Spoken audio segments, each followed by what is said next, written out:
देखिए क्या इमरजेंसी थी, तो भाई ये इमरजेंसी थी, इमरजेंसी ये थी।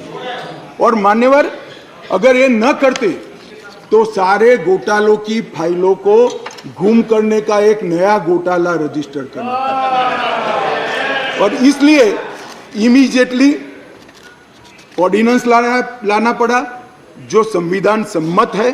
संविधान में ऑर्डिनेंस की व्याख्या और अधिकार ऐसे स्थितियों के लिए ही दिए गए हैं, और सबको मालूम है जब ऑर्डिनेंस लेकर आते हो तो 6 माह के अंदर या सबसे पहले सदन के अंदर, जो सदन जब मिलेगा तब सदन के सामने रखना पड़ता है। तो आज मैं लेकर आया हूं। अब इसमें गैर संवैधानिक क्या है भाई बताओ तो?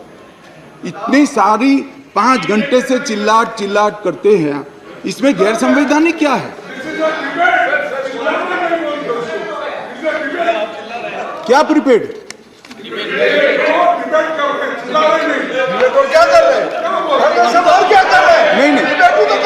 नहीं, एक सेकंड।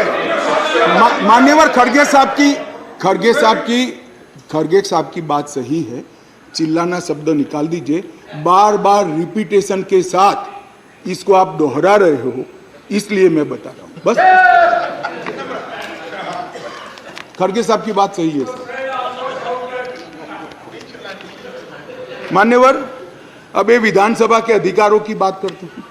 हम सब ये सम्मानीय सदन के सदस्य हैं। सदन जब राष्ट्रपति महोदय आहूत करती है, बाद में इसका सत्रावसान होता है।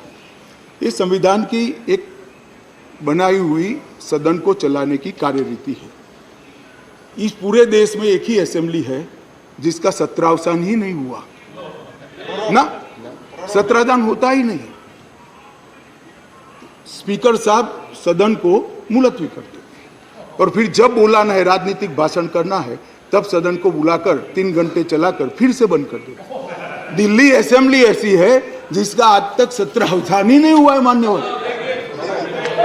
आप मुझे बताइए ऐसे चल सकता है? माननीय अध्यक्ष जी, विधानसभा के rules of procedure and conduct of business 1997 के नियम 70 में विधानसभा अध्यक्ष को सदन को स्थगित करने का अधिकार दिया है। ये अधिकार इस तरह से देश के किसी भी असेंबली के स्पीकर ने नहीं उपयोग किया है। मैं इस पर कोई टिप्पणी करना नहीं चाहता। अगर उचित है तो कांग्रेस पार्टी ने जरूर इसका समर्थन करना चाहिए कि भाई विधानसभा को या संसदों को स्थगन कर ही चलाना, कभी सत्रावसान नहीं करना, वो सेशन में ही रहेंगे। अब सेशन में ही रहेंगे तो कानून कैसे बनाओगे? अब कैबिनेट बुला ही नहीं सकते हो।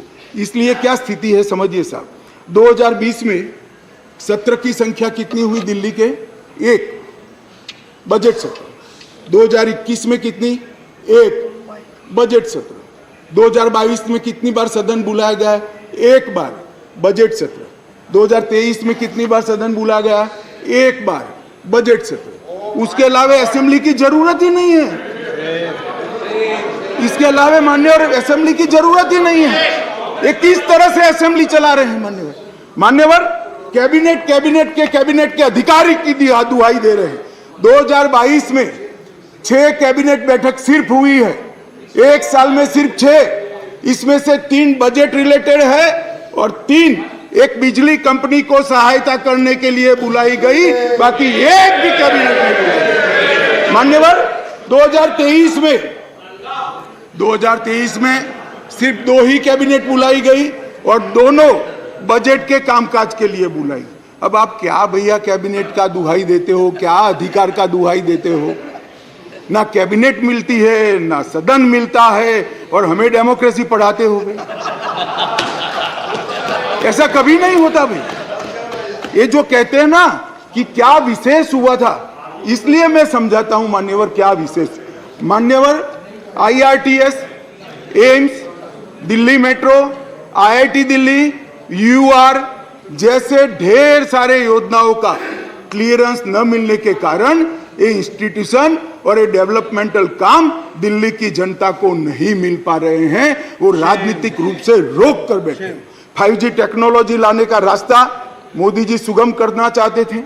हमारे अश्विनी भाई बार बार पत्र लिखते हैं। 2016 से झगड़ा चल रहा है मगर इस पर कार्यवाही नहीं करी और ट्रांसफर पोस्टिंग के लिए इनको सुप्रीम कोर्ट में जाने का समय है, मगर 5G टेक्नोलॉजी को इंस्टॉल करने के लिए जो सहायता चाहिए भारत सरकार को, वो करने का समय नहीं है। माननीय अध्यक्ष जी, मैं इसलिए कहता हूं कि कुछ परिस्थितियां ऐसी होती है जिसको अलग दृष्टिकोण से देखना पड़ता है। दिल्ली के अंदर 91 से 2015 तक यही व्यवस्था, इसी तरह से ट्रांसफर पोस्टिंग होती थी मान्यवर, और कोई कानून या कोई नियम बनाने की जरूरत नहीं पड़ती। मान्यवर, मैं फिर से एक बार सदन का ध्यान आकृष्ट करना चाहता हूं।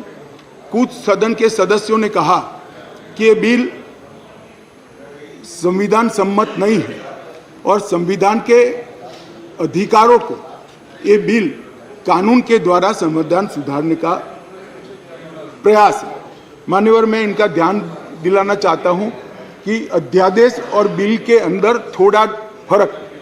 अध्यादेश के अंदर धारा 3A है जो बताती थी कि दिल्ली विधानसभा को एंट्री 41 यानी सेवा मामलों पर कानून नहीं बना पाएगी, ये अध्यादेश के अंदर। फिर हमने इसको ध्यान से बारीकी से अध्ययन किया, काफी लोगों की राय भी ली और लगा कि ये एकदम वायोलेशन तो नहीं है संविधान का, मगर ग्रे एरिया है। इसलिए जो मैं बिल लेकर आया हूं, विधेयक लेकर आया हूं, इसमें धारा 3A को भारत सरकार ने ही हटा लिया है, इसलिए वायोलेशन का क्वेश्चन डज नॉट अराइज। धारा 3A को हमने हटा लिया है, अध्यादेश से हटाकर बिल में धारा 3A को नहीं डाला गया है।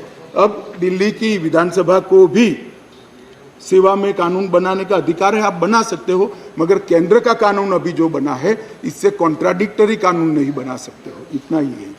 माननीय अध्यक्ष जी, एक मैंने कह दिया, अगर 239 AAB, एक बहुत बड़ी चर्चा चली कि मंत्रियों के अधिकार अफसरों को दे दिए गए। कैबिनेट के अंदर अफसर कैबिनेट नोट भेजेंगे। तो माननीय अध्यक्ष जी, मैं तो 2 सरकारों में रहा हूँ, गुजरात सरकार में रहा हूँ और अभी मोदी जी के नेतृत्व में भारत सरकार में काम होता।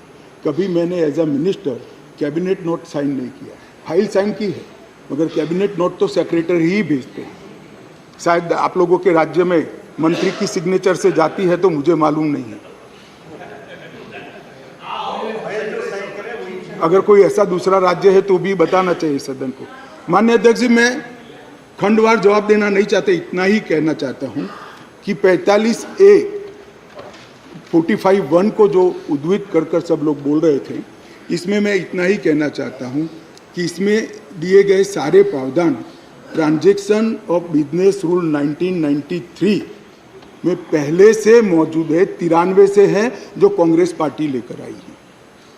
हम कुछ नया नहीं लाए, मगर वो रूल्स को मानते नहीं थे, इसलिए रूल्स को एक्ट का हिस्सा बनाया गया है। 93 से रूल्स के हिसाब से दिल्ली चलती है, फुल स्टॉप कॉमा का फर्क नहीं है साहब इसमें। ट्रांजैक्शन ऑफ बिजनेस रूल 1993 जो है, जो कांग्रेस पार्टी ने बनाए थे, उसको ही हम एक्ट में आमेज किए हैं और इसलिए करने पड़े हैं कि एक ऐसी सरकार चुनकर आई जो रूल्स को मानती नहीं है, इसलिए एक्ट में डालना पड़ा। मान्यवर, ये सारे अधिकार जो है, अधिकारों का बंटवारा है, कार्य विभाजन है और कार्य पद्धति है, ये सारी की सारी कांग्रेस पार्टी ने बनाई हुई है। अगर कांग्रेस पार्टी में अंतरात्मा है तो इस बिल का समर्थन करना चाहिए। मैं तो आपकी चीज को लेकर खड़ा हूं, मगर ये नहीं करेंगे, मुझे मालूम है मान्यवर, क्योंकि उनको गठबंधन बचाना है, मान्यवर, मैं आपको बताना चाहता हूं, ये आप पार्टी का जन्म ही कांग्रेस का विरोध कर हुआ। लगभग 3 टन जितनी गाली कांग्रेस की सरकार को बोले और बोलकर सरकार में आए, और आज अनधिकृत अधिकार प्राप्त करने के लिए कांग्रेस का समर्थन ले रहे हैं। और कांग्रेस वालों को भी ठीक है, चलो हमारा गठबंधन बने। भाई मैं बताना चाहता हूं खड़गे साहब, जैसे ही आज शाम को ये बिल खत्म हुआ, पारित हुआ, केजरीवाल जी पलट जाएंगे, ठेंगा दिखाएंगे और कुछ नहीं होने वाला। तो उनका लक्ष्य हम नहीं है, उनका लक्ष्य हम नहीं है, कांग्रेस पार्टी है। जरा इनका चुनावी इतिहास देखिए, उनका लक्ष्य आप हो, वो आपको नहीं छोड़ेंगे। खैर वो आपको देखना है। और माननीय अध्यक्ष जी, ये सारे लोग सिद्धांतों की मुझे दुहाई दे रहे थे। मैं पूछना चाहता हूं, तृणमूल कांग्रेस और कम्युनिस्ट पार्टी आज एक मंच पर है, किस सिद्धांत के तहत है? जरा बताइए तो मुझे, किस सिद्धांत के तहत है? पूरा जीवन एक तृणमूल कांग्रेस पार्टी का जन्म ही कम्युनिस्टों का विरोध करते हुए हुआ है। कांग्रेस पार्टी से वो इसलिए अलग हुए, कांग्रेस पार्टी से इसलिए अलग हुए कि नरसिम्हा राव जी ने कम्युनिस्ट पार्टी से हाथ मिला लिए और आज सत्ता प्राप्त करने के लिए वो इनके साथ बैठे। एक कांग्रेस पार्टी और कम्युनिस्ट पार्टी केरल में